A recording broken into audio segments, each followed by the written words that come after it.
আমার সৎ মায়ের কাছে আমায় রেখে বাবা ব্যবসার উদ্দেশ্য করে শহরে গেলেন। বাবা যখন বাড়িতে থাকতেন তখন আমার সৎ মায়ের আচরণ খুব ভালো ছিল। যখন বাবা ব্যবসার কাজে চলে গেলেন 1 মাসের জন্য, ঠিক তখন থেকেই আমার সৎ মায়ের আচরণ পাল্টে গেল। আমি যখন রাতে খাবার খেতাম, তারপর আমি আর কিছুই বলতে পারতাম না। আমি খাবার খাওয়ার সাথে সাথে আমি ঘুমিয়ে যেতাম। এরকম আমার এর আগে কখনো হয়নি। আমি যখনই রাতে খাবার খেতাম ঠিক তখনই আমি অজ্ঞানের মতো পড়ে থাকতাম। আমি সকালে উঠে আমার সৎ মাকে জিজ্ঞেস করলে তিনি বলতেন, এ বয়সে একটু বেশি ঘুম হবেই। কিন্তু হঠাৎ করেই আমি জানতে পারি আমি মা হতে চলেছি। সেই খবরটা শোনার পর আমার আত্মা কেঁপে উঠল। এটা কি করে সম্ভব? আমি তো কিছুই বুঝতে পারছি না। কিন্তু আমি যখন জানলাম আমি কিভাবে মা হতে চলেছি, আর সেটা আমি কোনোভাবেই মেনে নিতে পারছিলাম না। তাহলে আসল ঘটনাটি বলি। আমি যে জায়গায় থাকতাম ওখানে কোনো পুরুষ থাকত না, আর না আমার কোনো আত্মীয় স্বজন থাকত। তারপরেও একদিন আমি জানতে পারলাম যে আমি মা হতে চলেছি। এটা শুনে আমার দম বন্ধ হয়ে আসছিল। কিন্তু আমি বুঝতে পারলাম না যে এটা কি করে সম্ভব হলো। কিন্তু আমি কিভাবে মা হলাম সেটা জানার জন্য আমি ব্যাকুল হয়ে উঠি। আমার নাম ঝুমা। আমি আমার নামের মতোই সরল ছিলাম। কিন্তু আমার এই সরলতার অস্তিত্বের জন্য আমি অনেক বড় শাস্তি পেয়েছিলাম। সমস্যায় ভরে উঠল আমার জীবন। আর আমি বুঝতেও পারিনি। আমি বোকা ছিলাম যার উপর দিনরাত অত্যাচার হতো, কিন্তু সেটা আন্দাজও করতে পারেনি। আমি যখন 12 বছর বয়সী ছিলাম, আমার মায়ের একটা অদ্ভুত রোগ হয়। হঠাৎ করেই তার অর্ধেক শরীর কাজ করা ছেড়ে দিয়েছিল। মা দেখতে দেখতেই হঠাৎ বিছানায় পড়ে গেল। এরকম অবস্থায় আমাদের সাহায্য করার জন্য আমার মায়ের সৎ বোন রাজি হয়েছিল। সেই মায়ের খেয়াল রাখত আর ঘর সামলে রাখত। আমার বাবার শহরের ধনী ব্যক্তিদের একজন ছিলেন, কিন্তু তিনি তার প্রচুর অর্থ খরচ করেও আমার মায়ের চিকিৎসা করে তাকে সুস্থ করতে পারেননি। আমার মা 2 বছর অসুস্থ থাকার পর এই পৃথিবী ছেড়ে চলে গেছেন। ফলে বাবার খুব মন খারাপ হয়ে থাকত। এখন আমাদের বাড়িতে মাসির থাকাটা খুব জরুরি হয়ে গিয়েছিল। তাই এই সমাজকে চুপ করাতে আমার বাবা শাহানা মাসিকে বিয়ে করে নিলেন। শাহানা প্রথমে বিয়ে করলেও তার শ্বশুরবাড়ির লোকজন তাকে ব্যভিচারের অভিযোগ এনে বাড়ি থেকে বের করে দেয়। এভাবে তিনিও আশ্রয় পান। তিনি একজন ভালো মহিলা ছিলেন। 3 বছর ধরে তিনি আমার মায়ের অনেক যত্ন নিয়েছেন। আমার সমস্ত কাজগুলো মাসিমা করে দিত। এখন বড় হয়েছি, নিজের কাজ নিজে করে থাকি। যাওয়ার আগে মা বাবাকে বলেছিল আমার ভালোভাবে যত্ন নিতে। যদিও আমার বাবা সবসময় আমাকে অনেক স্নেহ করতেন, কিন্তু আমার মা চলে যাওয়ার পর তার জীবন যেন আমার মধ্যে আটকে যায়। সে বারবার শাহানাকে বলতো আমার খুব খেয়াল রাখতে। দিনে অনেকবার বাবা জিজ্ঞেস করতেন সময় মতো খাবার খেয়েছে কিনা, ড্রাইভার কি আমার সময়মতো স্কুল থেকে বাড়ি নিয়ে এসেছে। একদিন আমার বাবাকে একটি গুরুত্বপূর্ণ কাজের জন্য কয়েকদিনের জন্য বাইরে যেতে হয়েছিল, এবং তিনি খুব চিন্তিত ছিলেন এবং তিনি শাহানাকে বিশ্বাস করেছিলেন, কারণ তিনি কঠিন সময়ে আমাদের সমর্থন করেছিলেন, যখন কিনা আমাদের অনেক আত্মীয় আমাদের ছেড়ে চলে গিয়েছিলেন। বাবা সহজভাবে একদিন বললেন, আমার মেয়ে আমার সবকিছু। আমি যা আয় করছি সবই আমার মেয়ের। আমি আর কাজকর্ম করতে চাই না। আমি এই শেষ কাজটা করতে যাচ্ছি। এই কাজটি আমাকে এত সম্পদ দেবে যে আমি সারা জীবন বসে বসে খেতে পারব। তারপর আমি আমার সমস্ত সম্পদ আমার মেয়েকে দেব এবং তার বিয়ে দিয়ে দেব। আমার জামাই আমার সাথে থাকবে। আমি শুধু আমার স্ত্রীর স্মৃতিতে আমার শেষ জীবন কাটাতে চাই। আমি তোমাকে আশ্রয় দিয়েছি। এটা তোমার বাড়ি, তোমার কোনো কিছুরই অভাব হবে না। শাহানা আমার বাবাকে বল, কি বলছো তুমি? আমি অনেক ভাগ্যবান যে তুমি আমাকে তোমার বউ মেনে নিয়েছ। আমিও সারা জীবন ঝুমার মা হয়েই কাটাতে চাই। আমি তার মাকে কথা দিয়েছিলাম যে আমি সব সময় তার যত্ন নেব। তিনি আমার আসল বোন ছিলেন না, তবে তিনি বোনের চেয়েও বেশি ছিলেন। আমি তার কাছে আমার প্রতিশ্রুতি পূরণ করতে চাই, এবং এটাই আমার জীবনের লক্ষ্য। আমার বাবা বললেন, আমি নিশ্চয়ই জীবনে অনেক কিছু পূর্ণ করেছি যে আমি তোমার মতো একজন ভালো মহিলা পেয়েছি। 1 বছর পর গ্রামের বাইরে যাচ্ছি। আমার মেয়েকে তোমার কাছে ভরসা রেখে ওর খেয়াল রেখো। আমি তার জন্য একটা সম্বন্ধ দেখেছি। ছেলেটি আমার বন্ধুর ছেলে, তার সাথে ঝুমার বিয়ে দেব, এবং আমার সমস্ত সম্পদ তাদের দুজনের নামে করে দেব। বয়স যখন 16 বছর তখন আমার বাবা আমাকে শাহানার কাছে রেখে যান। বাবা বললেন তিনি তাড়াতাড়ি ফিরে আসবেন। কিন্তু যেদিন বাবা এই গ্রাম ছেড়েছেন সেদিন থেকে শাহানার মনোভাব কিছুটা বদলে গেল। সেই রাতে সে আমার জন্য রান্না করেনি। আজকে রান্না করেনি। কেন জিজ্ঞেস করলে সে বলল, আমার শরীর খারাপ, ফ্রিজে যা পড়ে আছে তাই খাও। একদিন ছুটি দেওয়া উচিত, তা অন্তত আমি বুঝতে পারতাম। তাই আশপাশে যা ছিল তা খেয়ে ঘুমিয়ে পড়লাম। রাতে আমার বাড়িতে কিছু নড়াচড়ার শব্দ শুনতে পেলাম। আমার ঘুম খুব কাঁচা ছিল। আমি জেগে উঠলাম। আমি দেখলাম শাহানা মাসি দরজা বন্ধ করছে। আমি তার দিকে তাকালাম এবং সে কিছুটা ঘাবড়ে গেল। আমি জিজ্ঞেস করলাম কেউ এসেছে কিনা। সে বলতে লাগল না, আমি দরজা বন্ধ করতে ভুলে গিয়েছিলাম, সেজন্য সে দরজা বন্ধ করতে এসেছিল। আমি আমার ঘরে ফিরে এলাম। পরের দিন স্কুলে গিয়ে জানতে পারলাম শহরে কিছু রোগ ছড়িয়ে পড়ায় স্কুল থেকে ছুটি দিয়ে দিচ্ছি। আমি খুব খুশি হয়ে উঠলাম যে এখনো স্কুলে যেতে হবে না, সারাদিন ঘরেই থাকব। যাই হোক, আমার বাড়িটা এমন ছিল যে বাড়ি ফিরতে একটা জিনিস খেয়াল করলাম যে আমাদের বাড়িতে অতি বয়স্ক পাহারাদার মদন কাকু আজ গেটে উপস্থিত নেই। গেটের অন্য প্রহরীকে জিজ্ঞেস করলাম, কাকু কোথায়? সে বলল যে কয়েকদিনের ছুটিতে গ্রামে গেছে। আমি অবাক হয়েছিলাম যে আজ পর্যন্ত 20 বছরে একটাও ছুটি নেননি। সকালে ছেলে মেয়েদের বিয়েতে গেলেও রাতে ফিরে আসতেন। কয়েকদিনের ছুটিতে কিভাবে গেলেন? মনে হয় এটি কোনো বড় ব্যাপার ছিল। যাই হোক, আমি আমার বাড়ি ফিরলাম। রাতে শাহানা মাসিকে আমার জন্য আমার পছন্দের খাবার রান্না করেছিল এবং গতকাল সে আমার জন্য রান্না করেনি বলে আমার থেকে ক্ষমাও চেয়েছিল। সে বলল যে আমার বাবা চলে যাওয়ায় তার একটু মন খারাপ ছিল। আমি তাকে বললাম, তুমি কি আমার বাবাকে খুব ভালোবাসো? আমার মা আমার বাবাকে অনেক ভালোবাসতাম। সে বলল, তোমার বাবা এত ভালো মানুষ যে কেউ তার প্রেমে পড়তে পারে। আমিও তার প্রেমে পড়তে শুরু করি, কিন্তু সে আমার দিকে তাকায় না। তুমি আমার সৎ মা হলেও আমি তোমাকে কখনো অপরিচিত মনে করিনি। বাবা ফিরে এলে আমি তাকে বলবো আমার মায়ের সাথে যেমন করে থাকত, ঠিক সে যেন তোমার সাথে তেমন করেই থাকে। সে জিজ্ঞেস করতে লাগল, তোমার বাবা তোমার মায়ের সাথে কেমন থাকতেন? আমি বলছিলাম যে তিনি প্রতিদিন আমার মায়ের জন্য নতুন এবং দামি উপহার নিয়ে আসবেন। তিনি তার প্রশংসা করতেন। দুজনকে একসাথে খুশি দেখে আমিও খুব খুশি হতাম।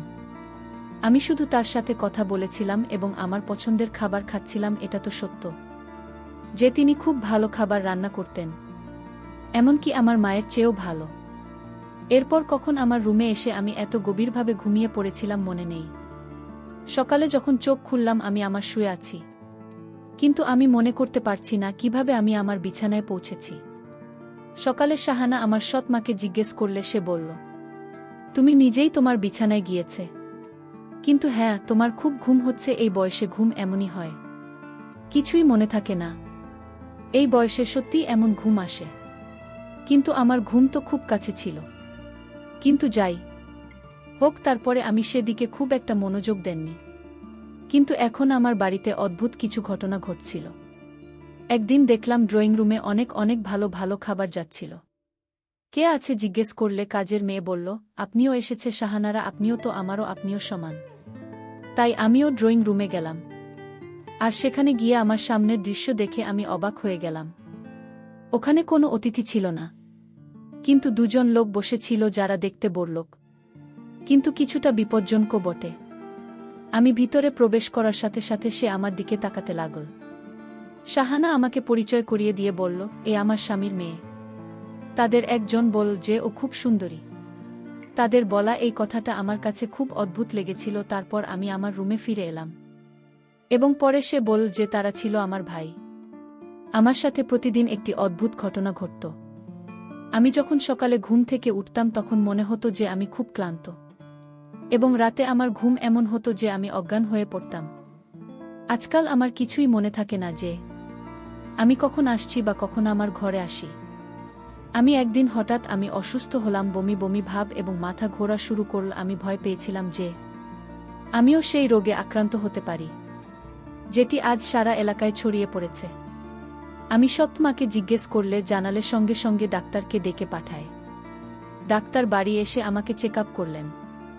তিনি আমার রক্তের নমুনা নিয়েছিলেন এবং বলেছিলেন যে পরীক্ষা করার পরে তিনি রাতে পরীক্ষার ফলাফল জানাবেন। তিনি আমাকে কিছু ওষুধ দিয়ে চলে গেলেন। সে ফোন নিয়ে আমার সামনে দাঁড়িয়েছিল। হঠাৎ কিছু অদ্ভুত কথা বলল। বলতে লাগল, না, এটা হতে পারে না। ডাক্তারবাবু, আপনার নিশ্চয়ই কিছু ভুল হয়েছে। এটা হতে পারে না। আমি চিন্তায় পড়ে গেলাম যে আমার রিপোর্টে কি মনে এসেছে। সে হঠাৎ ফোন কেটে দিল এবং আমার দিকে এমনভাবে এগিয়ে আসছে যেন আমাকে শোনানোর জন্য খুব খারাপ খবর আছে। আমারও মন খারাপ হয়ে গেল। আমি জিজ্ঞেস করলাম, ডাক্তার কি বলছেন? তারপর সে বলতে লাগলো যে ডাক্তার কি বলছেন সেটা পরের কথা। আগে বল, তুমি এটা কিভাবে করতে পারলে? তুমি তোমার বাবার সম্মানের কথা চিন্তা করলে না? তুমি কিভাবে করতে পারলে এটা? এখন সে ফিরে এলে আমি কি জবাব দেব? আন্টি কিসের কথা বলছে? আমি কি করেছি কিছুই বুঝতে পারছি না। ডাক্তার তোমাকে কি বলেছে? আর তুমি আমার সাথে এভাবে কথা বলছো কেন? আমি তো কিছুই করিনি। ডাক্তার বলেছে তুমি মা হতে চলেছেন। তার এটুকু বলায় আমার মাথায় মনে হলো আকাশ ভেঙে পড়ল। আমি হতবাক ছিলাম। এটা কিভাবে হতে পারে? আমি জানতাম না আমার কি হয়েছে। আমি এমন কোনো পাপ করিনি। আমি চিৎকার করে কাঁদতে লাগলাম যে এটা মিথ্যা, ডাক্তারের কিছু ভুল হয়েছে। শাহানা বলেন, ডাক্তারের সঙ্গে হয়তো কিছু ভুল বোঝাবুঝি হয়েছে। সেই জন্য কালকে আমরা অন্য ডাক্তারের কাছে যাব। হঠাৎ তার মনোভাব বদলে গেল। পরের দিন আমাকে অন্য এক ডাক্তারের কাছে নিয়ে যাওয়া হলো। তিনিও বললেন, আমি মা হতে যাচ্ছি, কিন্তু আমি এমন কোনো ভুল করিনি। তাহলে আমার কি হলো? আমি পুরোপুরি বিচলিত হয়ে পড়লাম। দিন রাত কাটতে লাগলাম।